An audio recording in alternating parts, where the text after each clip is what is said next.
Assalamualaikum warahmatullahi wabarakatuh. Perkenalkan, saya Laude Arham, dosen Teknik Pertambangan Institut Teknologi Sumatera. Pada hari ini, saya akan menampilkan situasi perkuliahan pada salah satu mata kuliah saya, yaitu mata kuliah Metalurgi Umum. Mata kuliah ini merupakan salah satu mata kuliah wajib di program studi Teknik Pertambangan. Adapun mata kuliah ini mempelajari tentang sejarah metalurgi, kebutuhan logam dan mineral industri, sumber daya dan cadangan mineral, serta proses pengolahan bahan galian dan ekstraksi beberapa jenis mineral. Kontrak perkuliahan, referensi perkuliahan telah disampaikan di awal perkuliahan.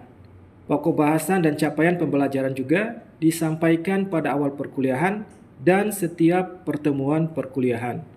Selain perkembangan ilmu pengetahuan terbaru, motivasi dan semangat terus saya berikan kepada mahasiswa agar mahasiswa lebih semangat dalam belajar.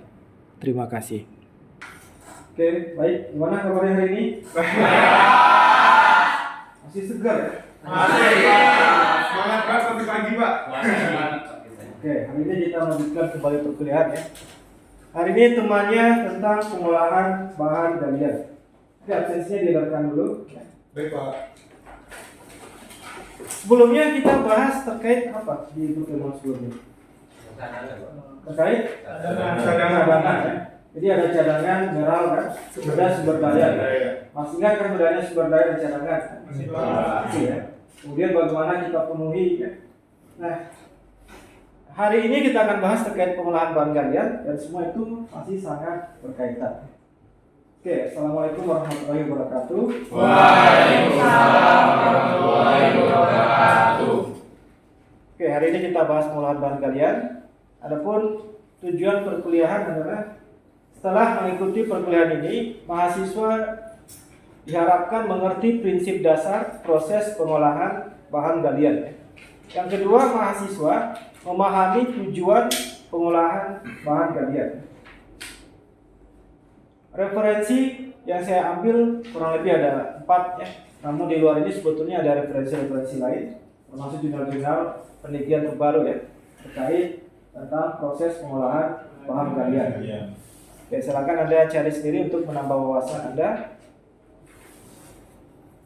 Oke, lalu kita melakukan yang namanya pengolahan bahan galian. Kira-kira pengolahan bahan galian itu apa sih? Menurut saya Pak, pengolahan bahan galian itu pengolahan bahan galian yang kita ambil dari tambang untuk dia bahan galian tersebut berubah menjadi bahan setengah jadi atau bahan jadi Pak. Oke, bagaimana mengolah bahan tambang untuk menjadi bahan jadi atau setengah jadi? Ada pendapat lain? Kurang lebih sama sih, Pak. Sama. Jadi dari namanya pengolahan bahan galian. Berarti kan bahan galian kan? Bahan galian itu ya pasti bahan tambang yang kita bahas. Kita olah ya. Sehingga tujuannya nanti kita dapatkan suatu produk, bisa produk jadi atau setengah jadi. Kalau jadi berarti langsung bisa digunakan kan? Kalau setengah jadi berarti bahan baku untuk proses selanjutnya kan? Iya. Jadi seperti itu ya. Pengolahan bahan galian ini punya nama lain ya. Misalnya mineral processing, mineral pressing, mineral beneficiasi ya. Itu semuanya artinya sama. Jadi kalau nanti Anda mencari referensi ya, tuliskan aja kata kuncinya ya. Mineral processing, mineral beneficiasi ya. Kalau batu bara biasanya disebutkan coal washing ya. Atau pencucian batu bara. Jadi pengolahan bahan galian itu suatu upaya ya, atau proses ya, yang dilakukan agar memisahkan suatu material yang kita sebut material berharga dengan material tidak berharga, memanfaatkan sifat fisik ya, utamanya kalau tidak bisa juga menggunakan sifat kimia. Tapi utamanya adalah sifat fisik, karena dalam proses pengolahan bahan galian biasanya karakteristiknya itu tidak berubah ya, dibandingkan dengan komoditas tambang awalnya. Nah, proses ini nanti akan menghasilkan yang namanya mineral berharga, disebut dengan konsentrat ya, atau mineral tidak berharga atau disebut tailing. Oke, sudah paham. Kalau mineral berharga nanti diapakan? Dijual Pak. Dijual atau diolah lagi untuk menjadi bahan jadi. Oke, kalau tailingnya Ditaruh di tailing storage. oke disimpan di tailing storage ya. Kecuali masih ada nilai manfaat di situ ya untuk diproses kembali ya. Oke, ini adalah flow sheet dari proses pengolahan bahan galian ya. Jadi ada bahan galian, kita lakukan proses pengolahan ya. Hasilnya produk berharga atau kita kenal sebagai konsentrat, dan ada produk tidak berharga atau kita sebut tailing. Kenapa kita perlu melakukan pengolahan bahan galian? Ya, silakan. Pak, untuk menambah nilai tambah. Menambah nilai tambah. Ada lagi yang lain? Meningkatkan nilai jual. Meningkatkan nilai jual. Oke, bagus. Ada lagi? Dari proses pengolahan itu menciptakan lapangan kerja Pak. Menciptakan lapangan pekerjaan. Jadi kalau misalnya tidak butuh lapangan pekerjaan, nggak usah dilakukan pengolahan. Ketika ada prosesnya Pak. Ada prosesnya. Oke, cukup baik ya. Jadi meningkatkan nilai jual ya. Kalau Anda jual pasir ya, dengan jual kaca harganya pasti beda ya. Iya. Padahal dari pasir bisa jadi kaca. Iya. Ya. Dari pasir bisa pasir besi bisa jadi besi kan. Harganya akan berbeda. Meningkatkan nilai jual. Kata teman Anda tadi satu meningkatkan nilai tambah. Apa itu nilai tambah? Nilai yang ditambahkan karena hasil dari pengolahan gitu Pak. Jadi nilainya bisa ditambah gitu. Oke, penambahan nilai karena suatu proses pengolahan. Tadi pasir silika ya. Kita jual, kita bandingkan dengan kaca, berbeda harganya kan? Iya, Pak. Pasir biasa ya, jadi pasir silika biasa menjadi pasir kaca itu kan ada proses pengolahan ya. Harganya berbeda, berarti terjadi namanya nilai tambah ya. Tadi ada teman Anda menjelaskan terkait lapangan pekerjaan. Nilai tambah ini juga sebetulnya mencakup terbukanya lapangan pekerjaan. Jadi tadi ada nilai karena harganya naik, ada lapangan pekerjaan terbentuk. Kira-kira apa lagi kalau kita melakukan proses Oke pengolahan? Pak. Ya. Pasti ekonomi muter jadi pajaknya naik. Oke, ada pajak gitu kan? Iya. Pajak semakin tinggi. Pajak dimanfaatkan buat Buat pembangunan infrastruktur ya. Banyak, Pak. Oke, kalau itu yang benar ya, kalau yang salah gunakan ya banyak ya. Iya, Pak. Ya, tapi mudah-mudahan tidak disalahgunakan. Ya. Oke, jadi punya banyak manfaat ya. Nah, kenapa kita melakukan tadi pengolahan bahan galian selain ada tadi tujuannya meningkatkan nilai jual, kemudian meningkatkan nilai tambah, sebetulnya karena di alam itu sangat jarang kita temukan suatu mineral dalam keadaan murni. Kita temukan itu kebanyakan dalam persenyawaan dengan senyawa lain, dengan mineral lain. Kalau misalnya emas, mungkin masih bisa kita temukan dalam bentuk natif, ya, unsur tunggal. Anda jalan-jalan ke daerah yang tidak terjamah gitu kan, dan ke sungai lihat emas, itu masih wajar. Tapi logam-logam lain itu sangat jarang.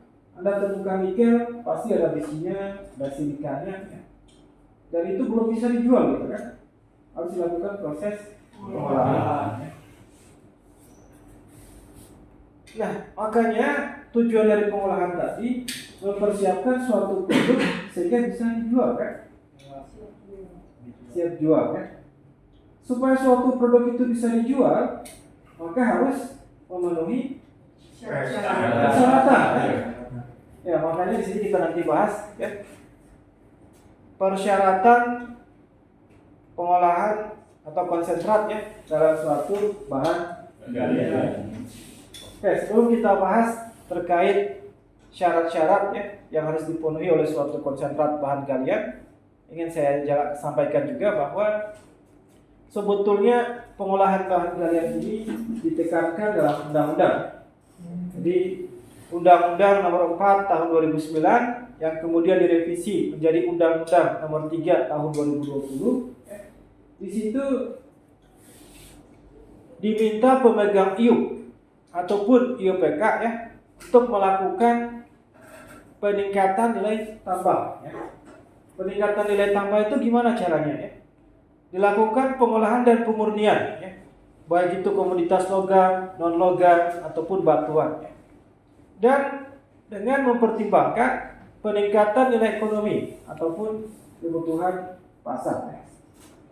Jadi jangan sampai kita melakukan pengolahan bahan galian, tapi tidak ada peningkatan nilai ekonomi. Itu kan rugi ya, buang-buang biaya. Harapannya ada peningkatan nilai ekonomi sesuai dengan kebutuhan pasar gitu kan. Takutnya berlebihan, ya pasar kita sedikit, ya kalau kita ekspor mungkin bisa ya. Tapi ya nanti bagaimana dengan cadangan kita gitu kan? Kita terlalu eksploitasi besar-besaran. Oke, kita kembali ke syarat tadi ya. Tadi kita melakukan proses pengolahan bahan galian harus memenuhi syarat ya. Syarat yang dipersyaratkan biasanya oleh industri selanjutnya. Syarat-syarat itu mencakup namanya syarat teknis, ada syarat ekonomi. Kalau ekonomi saya pikir sudah jelas ya, harus memberi keuntungan. harus untung kan? Kalau tidak untung ngapain gitu ya? Ya. Tapi yang salah satu syarat yang cukup penting adalah syarat teknis. Ya. Misalnya di sini ya, terkait logam berharga. Ya. Logam berharga harus lebih besar dari kadar minimum tertentu. Ya. Misalnya tembaga, di sini saya kasih contoh ya. Tembaga itu bisa dijual ya, atau dianggap sebagai konsentrat kalau kadarnya di atas 20%. Di bawah itu dia belum bisa dijual sebagai konsentrat karena tidak ekonomis. Di alam kadar tembaga itu berapa kira-kira?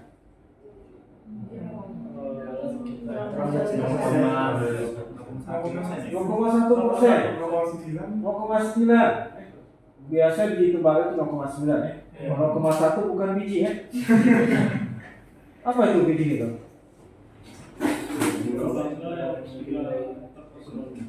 Mineral ya, memiliki nilai ekonomi jika diolah ya. Mineral yang jika diolah memiliki nilai ekonomi ya, pada kondisi saat itu ya, teknologi saat itu kan.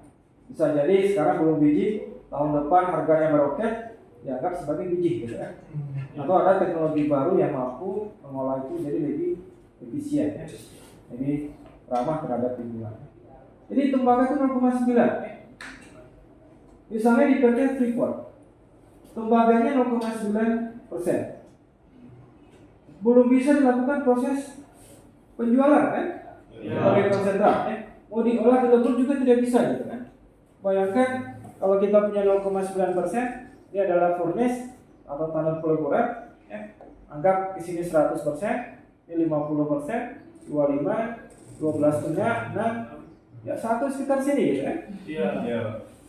Anda mau lebur ini untuk mendapatkan tembaganya. Kira-kira bisa dapat tembaganya? Susah. Oke,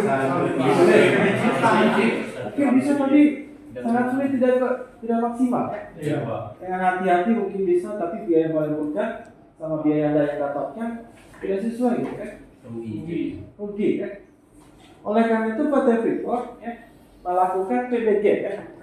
Di PT Freeport melakukan pengolahan bahan galian terhadap biji tembaganya ya.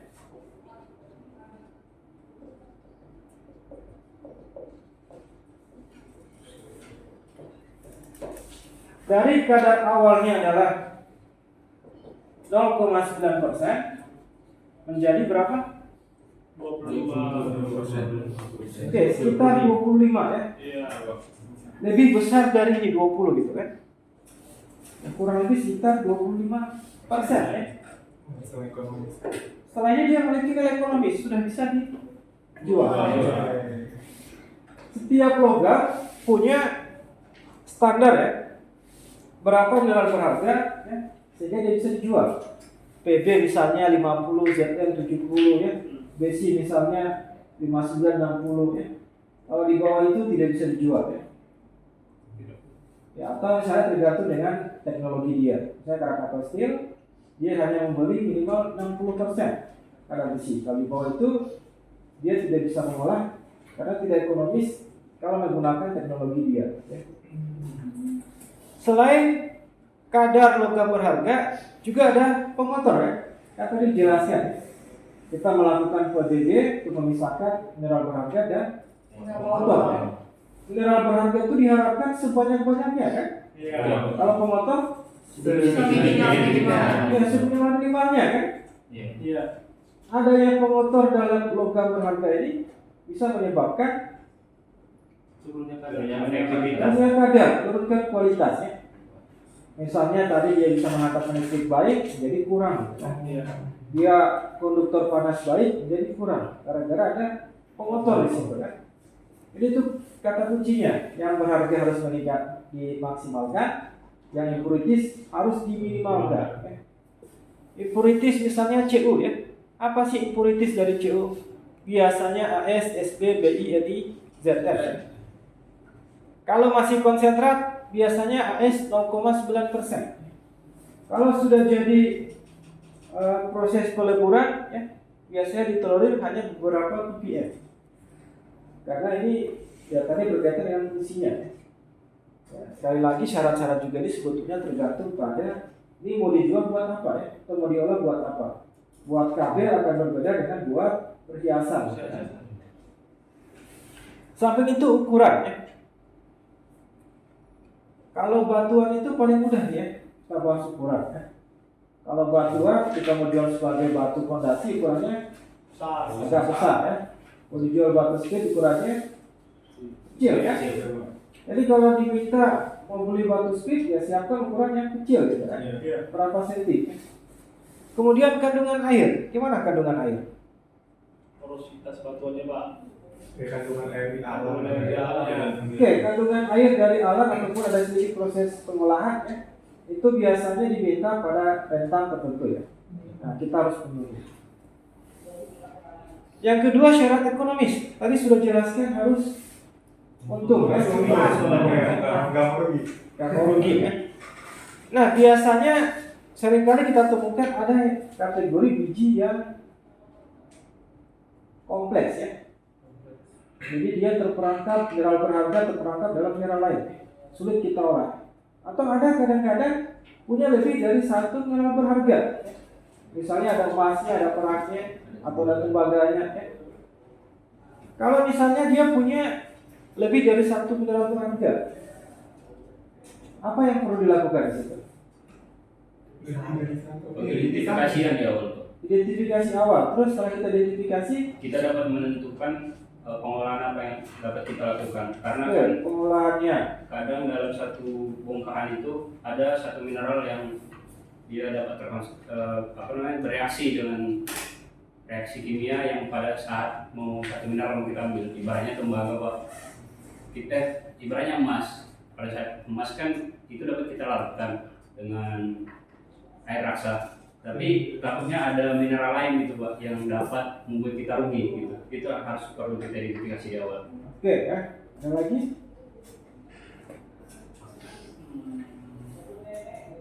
Jadi kalau misalnya kita punya lebih dari satu mineral berharga, apakah cuma satu yang kita ambil? Enggak sih. Tidak, Pak. Dua-duanya, Pak. Diupayakan dua-duanya. Iya, Kan? iya. Kalau kita punya tembaga kayak di Freeport, ada hasil lainnya emas, emasnya dibuang. Enggak, Diupayakan mentok ya, Pak. harus diambil ya. Iya. Harus untung sebesar-besarnya. Ya. Oke, keuntungan dari proses pengolahan bahan galian. Ya. Pertama adalah ongkos transportasi menjadi lebih murah ya. Karena Nggak bawa sampah juga, Pak. oke, yang diangkut mineral berharganya. Iya. Ya. Kalau tadi ada mineral pemotor yang ikut ya, masuk di dalam Ya, alat alat transportasinya ya. Ya, jadi seperti itu. Mengurangi kehilangan logam berharga dalam truk. Nah, nanti kita bahas di mata kuliah biologi ya. Jelas terjadi proses kemungkinan dia hilang ya. Termasuk di situ nanti ada penambahan flux ya. Apa itu flux? Nanti kita akan bahas kalau ngambil mata kuliah biologi ya. Bahan yang ditambahkan untuk memurnikan ya, logam yang diinginkan pada saat proses pirometalurgi dan seterusnya ya. Oke, memungkinkan kita mengolah biji berkadar rendah ya, oleh efektif dan seterusnya ya. Oke, tahap utama proses pengolahan bahan galian. Yang paling awal itu adalah karakterisasi biji. Kenapa kita perlu karakterisasi biji? Biar kita tahu cara pengolahan yang tepat untuk biji tersebut, Pak. biar kita bisa menentukan metode pengolahannya kan. Iya Pak. Misalnya dia punya mineral yang mengandung magnet, tertarik magnet. Nanti bisa dipisahkan menggunakan magnet dan lain sebagainya. Bisa tahu mineral berharganya dan pengukurnya dari karakteristik biji atau mineral. Yang kedua ada kombinasi. Kombinasi ini maksudnya pengecilan ukuran, ya. Ada crushing, ada grinding. Kalau crushing itu diremuk, ya, jadi bongkahan yang lebih kecil. Kalau grinding itu jadi halus ya. Oke, sudah paham ya. Jadi ukurannya lebih halus. Kenapa kita perlu kombinasi ini? Agar keterbebasan antar mineral itu lebih besar Pak. Ibaratnya dia lebih terbebas antar mineral lain. Jadi Oke. gampang kita pisahkan. Ada namanya derajat liberasi ya. Kita punya biji emas ya. Emasnya ada di dalam sini gitu ya. Kalau misalnya Anda ingin mendapatkan emasnya dilarutkan ya, tanpa dilakukan kombinasi, sulit ya. Sulit karena pelarutnya harus masuk ke dalam gitu kan. Anda pecah jadi dua ya. Misalnya seperti ini ya. Ada di bagian sini sudah terbebaskan ya. Ini sudah kemungkinan tersentuh oleh pelarut gitu kan. Semakin dibuat kecil ukurannya maka semakin terbebaskan. Jadi kita kombinasi untuk membebaskan. Lalu kita melakukan sizing ya. Di laboratorium biasa namanya sieving, di industri namanya screening ya. Sieving itu adalah mengayakan ya. Kita mengayak. Ada nanti inilah tujuan utama kita, konsentrasi atau peningkatan kadar ya, atau pengolahan bahan galian ya. Ada banyak metode di sini.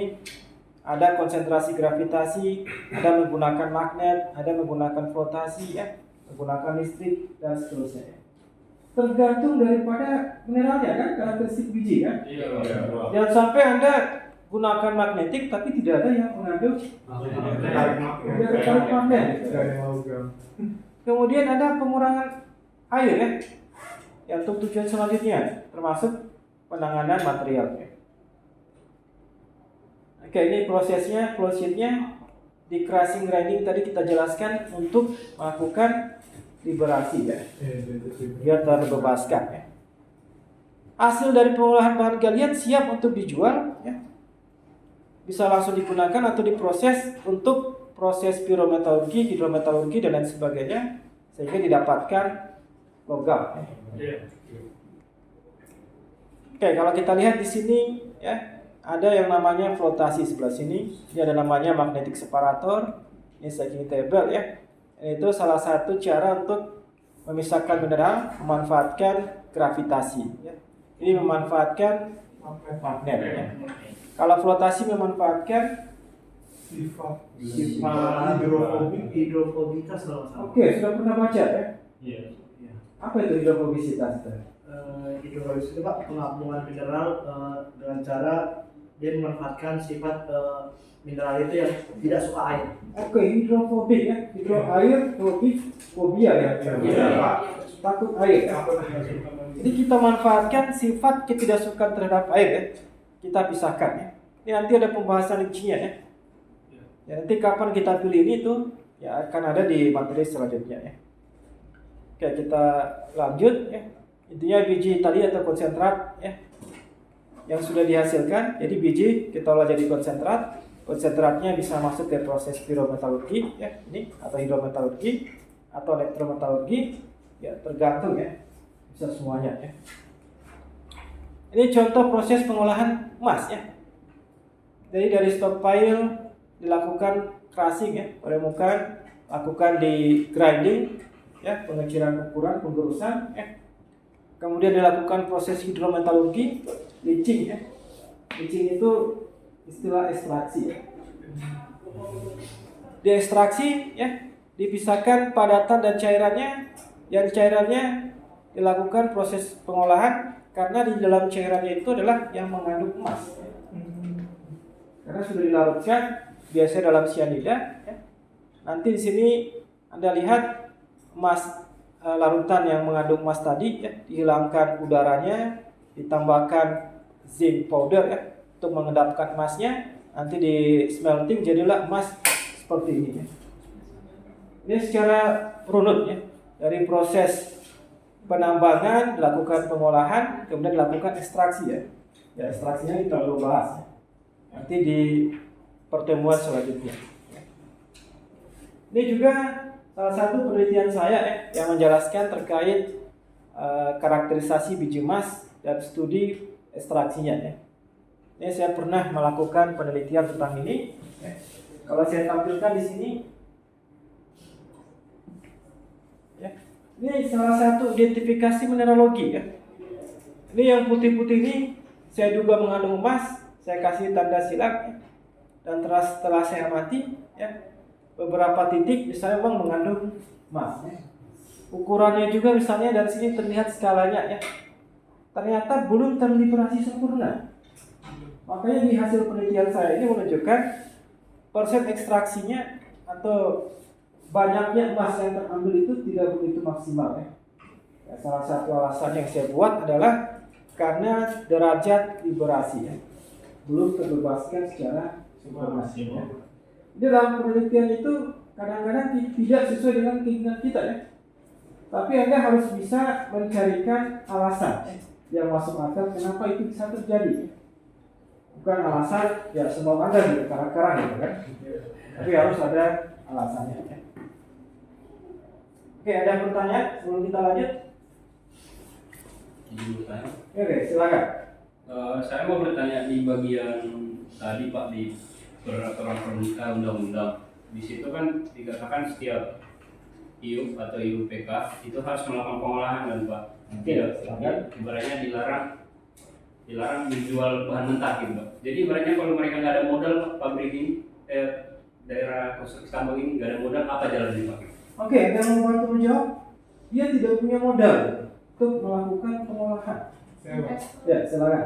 Kalau yang saya tahu setelah undang-undang itu keluar kan tahun 2020 ya, banyak akhirnya perusahaan-perusahaan pertambangan itu tutup karena sebelumnya ekspornya itu ekspor biji mentah gitu ya. Terus akhirnya diperlukan hasil pengolahan. Akhirnya tuh perusahaan-perusahaan besar mungkin nggak ngaruh ya. Kan perusahaan-perusahaan kecil tuh mereka rata-rata manajer gitu ya Pak ya. Jadi bersatu untuk bikin smelter kali Oke, ya, ada konsorsium ya. Jadi mereka bergabung yang perusahaan-perusahaan kecil ini kesulitan modal, bikin smelter masing-masing ya. Sehingga tidak terkendala oleh modal ya. Oke, bagus sekali ternyata dia sudah baca undang-undangnya. Oke, waktunya sudah habis ya. Nanti kita lanjutkan di pertemuan selanjutnya. Ini juga sudah habis materinya. Untuk pertemuan hari ini kita tidak ada tugas, tapi belajar mandiri ya. Karena di minggu ke depannya kita akan bahas terkait proses ekstraksi dan itu ada tugas ya. Dari sini menuju ke materi selanjutnya. Oke, saya kira cukup. Saya kira wassalamualaikum warahmatullahi wabarakatuh. Waalaikumsalam warahmatullahi wabarakatuh.